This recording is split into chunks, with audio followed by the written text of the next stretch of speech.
ಸಂಘಟನೆ ಈಗಾಗಲೇ ಬಾಬಾ ಸಾಹೇಬ್ ಅಂಬೇಡ್ಕರ್ ಮೊಮ್ಮಗ ಕಟ್ಟಿದಂಥ ಸಂಘಟನೆ.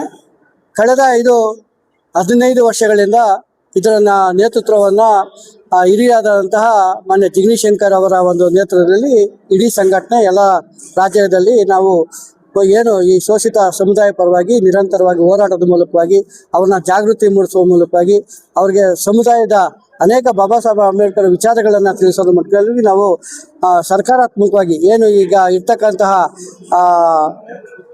ಸಾಮಾಜಿಕ, ಆರ್ಥಿಕ, ಶೈಕ್ಷಣಿಕವಾಗಿ ಮತ್ತು ಮಹಿಳೆಯರ ಪರವಾಗಿ, ವಿದ್ಯಾರ್ಥಿ ಯುವಕರ ಪರವಾಗಿ ನಿರಂತರವಾಗಿ ಒಂದು ಹೋರಾಟದ ಮೂಲಕವಾಗಿ ಸಮುದಾಯನ ಹೆಚ್ಚಿಸುವಂಥ ಕೆಲಸವನ್ನು ಮಾಡ್ತಾ ಇದ್ದೀವಿ. ಇವತ್ತು ಅವರು ಏನು ಜಿಗ್ನಿ ಶಂಕರ್ ಅವರು ಕಳ್ಕೊಂಡು ಆದ ನಂತರ ಆ ಒಂದು ಜವಾಬ್ದಾರಿಯನ್ನು ಇವತ್ತು ರಾಜ್ಯದಲ್ಲಿ ನಾವು ವಹಿಸ್ಕೊಂಡಿದ್ದೀವಿ. ಆ ಒಂದು ನಿಟ್ಟಿನಲ್ಲಿ ನಮ್ಮ ಗೆಳೆಯರಾದಂತಹ ಮುರಳಿ ಅವರು ಮತ್ತು ಸಿಂಧು ಮೇಡಮ್ ಅವರ ಈ ಒಂದು ಜಿಲ್ಲಾ ಮಟ್ಟದಲ್ಲಿ ಒಂದು ಸಭೆಯನ್ನು ಕರಿಬೇಕು ಅನ್ನೋ ಒಂದು ನಿಟ್ಟಿನಲ್ಲಿ ಇವತ್ತು ಅವರು ಸರ್ಕಾರಾತ್ಮಕವಾಗಿ ಇಲ್ಲೆಲ್ಲ ಕೂಡ ಎಲ್ಲ ತಾಲೂಕುಗಳಿಂದ ಇವತ್ತು ಸಭೆಯನ್ನು ಕರೆದಿದ್ದಾರೆ. ಆ ಸಭೆಯಲ್ಲಿ ಬಹಳಷ್ಟು ಜನ ಮಹಿಳೆಯರು ಮತ್ತು ಯುವಕರು ನಾವು ಕೂಡ ನಿಮ್ಮ ಸಂಘಟನೆ ಜೊತೆಲಿ ಇದ್ದು ಈ ಸಂಘಟನೆಯಲ್ಲಿ ಬಲಪಡಿಸಲಿಕ್ಕೆ ನಾವು ಕೂಡ ನಿಮ್ಮ ಜೊತೆಲಿ ಕೈ ಜೋಡಿಸ್ತೀವಿ ಅಂತೇಳಿ ಇವತ್ತು ಮುಂದೆ ಬಂದಿದ್ದಾರೆ. ಅವರೆಲ್ಲರಿಗೂ ಕೂಡ ನಾನು ಸಂಘಟನೆ ಪರವಾಗಿ ಹಾಗೂ ನನ್ನ ವೈಯಕ್ತಿಕವಾಗಿ ಅವರಿಗೆಲ್ಲರಿಗೂ ಅಭಿನಂದನೆ ಸಲ್ಲಿಸ್ತೇನೆ. ಮುಂದಿನ ದಿನಗಳಲ್ಲಿ ಏನು ಇಲ್ಲಿರ್ತಕ್ಕಂತಹ ಅನೇಕ ಸಮಸ್ಯೆಗಳು ಇದ್ದಾವೆ. ಆ ಸಮಸ್ಯೆಗಳನ್ನ ಬಡವರ ಪರವಾಗಿ ನಾವೆಲ್ಲ ಕೂಡ ಮುಂದಿನ ದಿನಗಳಲ್ಲಿ ಹೋರಾಟದ ಮೂಲಕವಾಗಿ ಅವರಿಗೆ ಹಂತವಾಗಿ ಆ ಸಮಸ್ಯೆಗಳನ್ನು ಕೈಗೆತ್ತಿಕೊಂಡು ಹೋರಾಟದ ಜೊತೆಗೆ ಮತ್ತು ಅಧಿಕಾರಿಗಳ ಜೊತೆ ಅದನ್ನು ಚರ್ಚೆ ಮಾಡಿ ಏನೆಲ್ಲ ಸಮಸ್ಯೆಗಳಿದಾವೆ ಅದನ್ನು ಬಗೆಹರಿಸುವ ಒಂದು ನಿಟ್ಟಿನಲ್ಲಿ ಪ್ರಾಮಾಣಿಕವಾಗಿ ನಾವು ಸಮುದಾಯ ಪರವಾಗಿ ನಿಲ್ತೀವಿ ಅಂತೇಳಿ ಈ ಸಂದರ್ಭದಲ್ಲಿ ಹೇಳ್ತೀವಿ. ಅವರಿಗೆ ನಾವು ಯಾವುದೇ ಕಾರಣಕ್ಕೂ ಮಧ್ಯದಲ್ಲಿ ಕೈ ಬಿಡೋದಿಲ್ಲ ಅನ್ನೋ ಕೂಡ ಅವ್ರಿಗೆ ಒಂದು ಆತ್ಮವಿಶ್ವಾಸವನ್ನು ನಾನು ವ್ಯಕ್ತಪಡಿಸ್ತೀನಿ. ನಾವು ನಿರಂತರವಾಗಿ ಅವ್ರ ಜೊತೆಲಿ ಇದ್ದು ಅವರಿಗೆ ನಾವು ಬೆನ್ನೆಲುಬಾಗಿರ್ತೀವಿ, ಎಲ್ಲ ಕಷ್ಟ ಸುಖಗಳಲ್ಲಿ ಭಾಗಿಯಾಗ್ತೀವಿ ಅಂತೇಳಿ ಈ ಸಂದರ್ಭದಲ್ಲಿ ಹೇಳಿ. ನೂತನ ಪದಾಧಿಕಾರಿಗಳು ಆಯ್ಕೆ ಮಾಡೋದ್ರಲ್ಲ, ಯಾವ ತಾಲೂಕು ಏನು? ಈಗ ಶಿಡ್ಲಘಟ್ಟಕ್ಕೆ ತಾಲೂಕಿಗೆ ಮಾಡಿದ್ದಾರೆ, ಮಂಚನಹಳ್ಳಿ ತಾಲೂಕಿಗೆ ಮಾಡಿದ್ದಾರೆ, ಗೌರಿಬಿದನೂರು ತಾಲೂಕಿಗೆ ಮಾಡಿದ್ದೀವಿ, ಗುಡಿಬಂಡೆ ತಾಲೂಕಿಗೆ, ಇಡೀ 4 ತಾಲೂಕಿಗೆ ಅಧ್ಯಕ್ಷಗಳನ್ನ ಆಯ್ಕೆ ಮಾಡಿದ್ದೀವಿ. ಈಗ ಅಧ್ಯಕ್ಷರು ಮುಂದಿನ ದಿನಗಳಲ್ಲಿ ಅವರು ಕೂಡ ಒಂದು 5 ಜನ ಅವರ ಜೊತೆಯಲ್ಲಿ ಸೇರಿಸ್ಕೊಂಡು ಸಭೆ ಮಾಡಬೇಕು ಅಂತೇಳಿ ನಾವು ಅವ್ರಿಗೆಲ್ಲ ಸೂಚನೆ ಕೊಟ್ಟಿದ್ದೀವಿ. ಮುಂದಿನ ದಿನಗಳಲ್ಲಿ ಅದು ಕೂಡ ಸರ್ಕಾರಾತ್ಮಕವಾಗಿ ಆಗುತ್ತೆ ಅಂತ ನಾನು ಒಂದು ಆಸೆ. ಈಗಾಗಲೇ ಭಾರತದಾದ್ಯಂತ ಸುಮಾರು 2 ಲಕ್ಷಕ್ಕಿಂತ ಹೆಚ್ಚಿನ ಒಂದು ಸಂಘಟನೆಗಳು ಬಾಬಾ ಸಾಹೇಬ್ ಅಂಬೇಡ್ಕರ್ ಅವರ ಹೆಸರಲ್ಲಿ ನೋಂದಣಿ ಆಗಿದೆ ಮತ್ತು ಸಂಘಟನೆಗಳು ಉದಯವಾಗಿದೆ. ಸೊ ಇಷ್ಟು ಸಂಘಟನೆಗಳ ಮುಖಾಂತರವಾಗಿ ಕರ್ನಾಟಕ ರಿಪಬ್ಲಿಕನ್ ಸಂಘಟನೆಯ ನಾನು ಜಿಲ್ಲಾ ಮುಖಂಡನಾಗಿ ಈಗ ಪದಾಧಿಕಾರಿಗಳನ್ನು ಆಯ್ಕೆ ಮಾಡ್ಕೊಂಡಿದ್ದೀನಿ. ಗುಡಿಬಂಡೆ ತಾಲೂಕು ಮತ್ತು ಗೌರಿಬಿದನೂರು ತಾಲೂಕು, ಬಾಗೇಪಲ್ಲಿ ತಾಲೂಕು ಮತ್ತು ಮಂಚನಹಳ್ಳಿ ತಾಲೂಕನ್ನು ನಾನು ಪದಾಧಿಕಾರಿಗಳನ್ನು ಆಯ್ಕೆ ಮಾಡ್ಕೊಂಡಿದ್ದೀನಿ. ಈಗ ನನ್ನ ಮೇಲೆ ಜವಾಬ್ದಾರಿಯನ್ನು ಕೊಟ್ಟು ನನಗೆ ನನ್ನ ರಾಜ್ಯಾಧ್ಯಕ್ಷರು ನನ್ನನ್ನೇನು ಇಲ್ಲಿ ನಮ್ಮ ಚಿಕ್ಕಬಳ್ಳಾಪುರ ಜಿಲ್ಲಾ ಮಟ್ಟದಲ್ಲಿ ನೀನು ಸಂಘಟನೆಯನ್ನು ಕಟ್ಟಬೇಕಾಗಿ ನನ್ನ ಮೇಲೆ ಇಟ್ಟಿರ್ತಕ್ಕಂತಹ ಜವಾಬ್ದಾರಿಯನ್ನು ನಾನು ಅವರಿಗೆ ಒಂದು ಚೂರು ಸಹ ಧಕ್ಕೆ ತರದಂತಹ ಕೆಲಸವನ್ನು ನಾನು ನಮ್ಮ ಸಮುದಾಯಗಳಿಗೆ ನಾನು ಕೊಡ್ತೀನಿ ಅಂತಹ ಭರವಸೆಯನ್ನು ನಾನು ಈ ದಿವಸ ಹೇಳ್ತಾ ಇದ್ದೀನಿ. ಓಕೆ, ಈಗ ಚಿಕ್ಕಬಳ್ಳಾಪುರದಲ್ಲಿ ಹಲವಾರು ಜ್ವಲಂತ ಸಮಸ್ಯೆಗಳಿದೆ. ಯಾವ ರೀತಿ ಸ್ಪಂದನೆ ಕೊಡ್ತೀರಿ ಮತ್ತೆ ಯಾವ ರೀತಿ ರಾಜ್ಯ ಮಟ್ಟದ ನಾಯಕರ ಜೊತೆ ನೀವು ಏನು ಸಹಾಯ ಪಡಿತೀರಿ? ಸರ್, ಈಗ ನಾವು ಕಂಡಂತಹ ನಮ್ಮ ಚಿಕ್ಕಬಳ್ಳಾಪುರದಲ್ಲಿ ಅನೇಕವಾದಂತಹ ಸಮಸ್ಯೆಗಳಿದೆ. ಈಗ ನೀರಾವರಿ ಆಗ್ಬೋದು, ಮತ್ತು ನಮ್ಮ ಹಕ್ಕುಪತ್ರಗಳನ್ನು ಕೊಡಿಸತಕ್ಕಂಥ ಆಗ್ಬೋದು, ಮತ್ತು ನಮ್ಮ ನಿವೇಶನಗಳನ್ನು ಕೊಡ್ತಕ್ಕಂಥದ್ದು ಆಗ್ಬೋದು, ಎಲ್ಲ ರೀತಿಯಲ್ಲೂ ಸಹ ನಾವು ಸಂಘಟನೆ ಪರವಾಗಿ ನಾನು ಎಲ್ಲ ಒಂದು ರಾಜ್ಯ ಮಟ್ಟದ ನಾಯಕರನ್ನು ನಾನು ಭೇಟಿ ಮಾಡಿ ಅವರಿಂದ ನಾವು ಮಾರ್ಗದರ್ಶನವನ್ನು ಪಡೆದು ನಾನು ಇಲ್ಲಿ ಇರ್ತಕ್ಕಂಥ ಸಮಸ್ಯೆಗಳನ್ನು ಬಗೆಹರಿಸಲಿಕ್ಕೆ ನಾನು ಖಂಡಿತವಾಗ್ಲೂ 100ಕ್ಕೆ 100 ಅಂತ ನಾನು ಕೆಲಸ ಮಾಡ್ತಾ ಇದ್ದೀನಿ ಸರ್. ಖಂಡಿತ ಕೂಡ ನಾವು, ಯಾಕಂದರೆ ಕಳೆದ ನಾವು ಕಂಡಂಗೆ ಭಾಳಷ್ಟು ಕಡಿಮೆ ಇದ್ದಂಥ ಸಂಘಟನೆಗಳು. ಅವಾಗ ದಲಿತ ಸಂಘರ್ಷ ಸಮಿತಿ 2 ಇತ್ತು. ಅದಾದ ನಂತರ ಬೇರೆ ಬೇರೆ ಆಯಾಮಗಳು ಕಟ್ಕೊಂಡು ಇವತ್ತು ಅನೇಕ ನೀವು ಹೇಳ್ದಂಗೆ ಇರ್ಬೋದು. ಆದರೆ ಮೂಲ ಆಶಯ ಬಾಬಾ ಸಾಹೇಬ್ ಅಂಬೇಡ್ಕರ್ ವಿಚಾರಗಳನ್ನ ಇಟ್ಕೊಂಡೇ ಹೋರಾಟ ಮಾಡೋದು. ಯಾರೂ ಕೂಡ ಬಾಬಾ ಸಾಹೇಬ್ ಅಂಬೇಡ್ಕರ್ ವಿಚಾರ ಬಿಟ್ಟು ಇದಾಗಿದ್ದಾರೆ. ಅದೇ ಬೇರು ಒಂದೇ, ಏನು ಕೊಂಬುಗಳು, ಆ ಥರ ಇವತ್ತು ಒಂದೇ ಬೇರು, ಎಲ್ಲ ಒಂದೇ ವಿಚಾರ. ಹಾಗಾಗಿ ಇಷ್ಟು ಸಂಘಟನೆಗಳು ಇಟ್ಕೊಂಡ್ರು ದಲಿತರ ಮೇಲಿನ ದೌರ್ಜನ್ಯಗಳಾಗ್ಲಿ ಮತ್ತೆ ಮಹಿಳೆಯರ ಮೇಲಿನ ದೌರ್ಜನ್ಯಗಳಾಗ್ಲಿ ಯಾವುದು ನಿಲ್ತಾ ಇಲ್ಲ. ಮಕ್ಕಳ ಮೇಲಿನ ದೌರ್ಜನ್ಯಗಳಾಗ್ಲಿ ಮತ್ತೆ ಪೊಲೀಸ್ ಸ್ಟೇಷನ್ಗಳಲ್ಲಿ, ಕಂದಾಯ ಇಲಾಖೆಗಳಲ್ಲಿ ಮತ್ತೆ ಇವೆಲ್ಲನೂ ಸಿಕ್ಕಾಪಟ್ಟೆ ಒಂದು ರೀತಿಯ ದೌರ್ಜನ್ಯಗಳು ನಿಲ್ತಾನೆ ಇಲ್ಲ. ಯಾಕೆ? ಸರ್, ಒಂದು ಈಗ ಏನಾಗಿದೆ ಅಂದರೆ, ಬಹಳ ಹಿಂದೆ ಸಂಘಟನೆಗಳಿಗೆ ಒಬ್ಬರು ನಾಯಕರಿದ್ರು. ಆವಾಗ ಎಲ್ಲ ಕೂಡ ಅವರ ಒಂದು ತೀರ್ಮಾನಕ್ಕೆ ಒಳಪಟ್ಟಿದ್ರು. ಇವತ್ತು ಏನಾಗಿದೆ ಅಂದರೆ, ಆಶಯಗಳನ್ನ ಮರೆತು ಈಗ ಎಲ್ಲ ಅವರು ಸ್ವಯಂ ಪ್ರತಿಷ್ಠೆಗಳಿಂದಾಗಿ ಇವತ್ತು ಎಲ್ಲ ಕೂಡ ಹರಿದು ಹಂಚೋಗಿದ್ದಾವೆ. ಇದು ಒಂದು ಕಡೆ ಎಲ್ಲೋ ಒಂದು ಕಡೆ ಒಂದು ನೋವಿದೆ.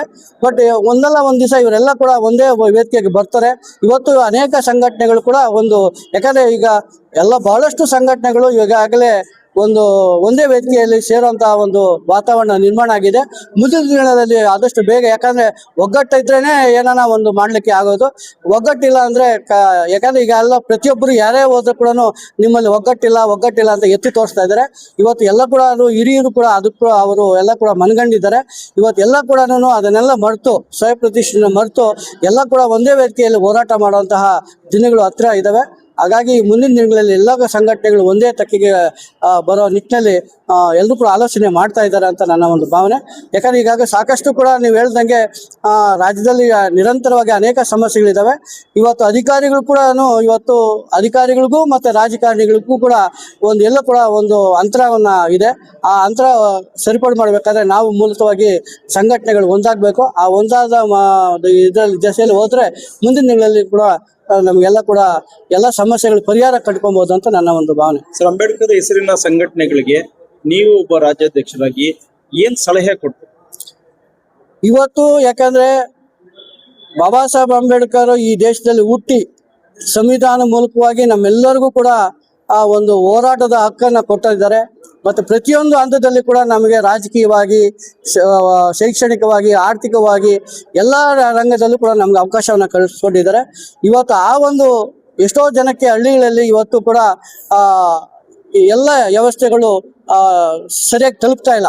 ಆ ಒಂದು ನಿಟ್ಟಿನಲ್ಲಿ ನಮಗೆ ಎಷ್ಟು ಸಾಧ್ಯ ಆಗುತ್ತೋ ಅಷ್ಟು ಕೂಡ ನಾವು ಸರ್ಕಾರದಲ್ಲಿ ಸಿಗುವಂತಹ ಅನುದಾನಗಳನ್ನು ಮತ್ತು ಸರ್ಕಾರದಲ್ಲಿ ಸಿಗುವಂತಹ ಸವಲತ್ತುಗಳನ್ನು ಕೊಡಿಸೋದ್ರಲ್ಲಿ ನಾವು ಮುಂಚೂಣಿಯಲ್ಲಿ. ಯಾಕಂದರೆ ಇವತ್ತು ನಾವು ಬೇರೆ ಏನು ನಿರೀಕ್ಷೆ ಇಟ್ಕೊಂಡು ನಾವು ಬಂದಿಲ್ಲ. ಇವತ್ತು ನಮ್ಮ ಸಮುದಾಯಕ್ಕೆ ಏನೋ ಒಂದು ಸೇವೆ ಮಾಡಬೇಕು ಅಂತ ಬಂದಿದ್ದೀವಿ. ಆ ನಿಟ್ಟಿನಲ್ಲಿ ನಾವು ಸಮುದಾಯ ಪರವಾಗಿ ನಾವು ನಿರಂತರವಾಗಿ ಇದ್ದು ಅವರಿಗೆ ಅವರ ಒಂದು ಕಷ್ಟ ಸುಖಗಳಲ್ಲಿ ಭಾಗಿಯಾಗೋದಕ್ಕೆ ನಾವು ಸದಾ ಸಿದ್ಧರಾಗಿರ್ತೀವಿ. ನನ್ನ ಹೆಸರು ಸಿಂಧುಶ್ರೀ ಅಂತ, ಚಿಕ್ಕಬಳ್ಳಾಪುರ ಜಿಲ್ಲೆಯ ಮಹಿಳೆ ಘಟಕ ಅಧ್ಯಕ್ಷೆ ನಾನು. ಇವಾಗ ನಾವಿಲ್ಲಿ ಕಾರ್ಯಕ್ರಮ ಮಾಡೋ ಉದ್ದೇಶ ಏನಂದ್ರೆ, ಸರ್, ನಮ್ಮ ಹೆಣ್ಣು ಮಕ್ಕಳಿಗೆ ಎಲ್ಲೂ ಹೋದ್ರೂ ನಮಗ್ ನ್ಯಾಯ ಇಲ್ಲ. ಫಸ್ಟ್ ಆಫ್ ಆಲ್ ನಮಗ್ ಬೇಕಾಗಿರೋದು ಹೆಣ್ಮಕ್ಳಿಗೆ ಪೊಲೀಸ್ ಸ್ಟೇಷನ್ ಅಲ್ಲಿ ಯಾವ ತರ ಮಾತಾಡ್ತಾರಂದ್ರೆ, ಇವಾಗೂನು ಬಾಬಾ ಸಾಹೇಬ್ ಅಂಬೇಡ್ಕರ್ ಎಲ್ಲಾರ್ಗುನು ಒಂದೇ ತರಹ ಸಮಾನ ಹಕ್ಕು ಕೊಟ್ಟಿದ್ದಾರೆ. ಹೆಂಗಂದ್ರೆ ಇವಾಗ ಎಲ್ಲಾರ್ಗುನು ನಮ್ಮ ಹೆಣ್ಮಕ್ಳಿಗೆ ಬೇರೆಯವ್ರಿಗೆ ಯಾವ ತರ ಸಮಾನ ಹಕ್ಕು ಕೊಟ್ಟಿದ್ದಾರೆ, ನಮ್ಮ ಹೆಣ್ಮಕ್ಳಿಗೂ ಸಮಾನ ಹಕ್ಕು ಕೊಟ್ಟಿದ್ದಾರೆ. ಆದ್ರೂನು ಬೇವರ್ಸಿ ಅಂತವ್ರು ಇದುವರೆಗೂ ಈ ಕ್ಷಣಕ್ಕೂನು ಕಾನೂನು ಮುಖಾಂತರಲ್ಲೇ ನಮ್ಮ ಹೆಣ್ಮಕ್ಳಿಗೆ ಆ ಪದಗಳು ಉಪಯೋಗಿಸ್ತಿದ್ದಾರೆ. ಅವು ನಿಲ್ಬೇಕಾಗಿ ನಮ್ಮ ಹೆಣ್ಮಕ್ಳು ಯಾವುದೇ ತರದ್ರಲ್ಲಿ ಆಗ್ಬೋದು, ಯಾವುದೇ ಒಂದು ವಿಚಾರದಲ್ಲಿ ಆಗ್ಬೋದು, ನಮ್ಮ ಹೆಣ್ಮಕ್ಳಿಗೆ ಯಾವುದೇ ತರದ ಅನ್ಯಾಯ ಆಗ್ಬಾರ್ದಂತ ನಾನು ಒಂದು ಡಿಸ್ಟಿಕ್ ಲೀಡರ್ ಆಗಿ ನಾನು ನಮ್ಮ ಕರ್ನಾಟಕ ರಿಪಬ್ಲಿಕನ್ ಸಂಘಟನೆ ರಾಜ್ಯಾಧ್ಯಕ್ಷರು ಬೆಳ್ತೂರ್ ವೆಂಕಟೇಶ್ ಅವರ ಮೂಲಕದಿಂದ ನಾನಿವತ್ತು ಕರ್ನಾಟಕ ರಿಪಬ್ಲಿಕನ್ ಸಂಘಟನೆಯಲ್ಲಿ ನಾನು ಜಿಲ್ಲಾ ಮಹಿಳಾ ಅಧ್ಯಕ್ಷ ಆಗಿದ್ದೀನಿ. ಇವತ್ತಿಗೂ ಈ ಕ್ಷಣಕ್ಕೂ ಸರ್ ಒಂದು ಅವಶಬ್ದ ಮಾತುಗಳಲ್ಲಿ ಮಾತಾಡ್ತಿದ್ದಾರೆ. 3 ದಿವಸ ಹಿಂದೆನೂ ಮಾತಾಡಿದ್ದಾರೆ ಪೊಲೀಸ್ ಸ್ಟೇಷನ್ ಮುಂದೆ.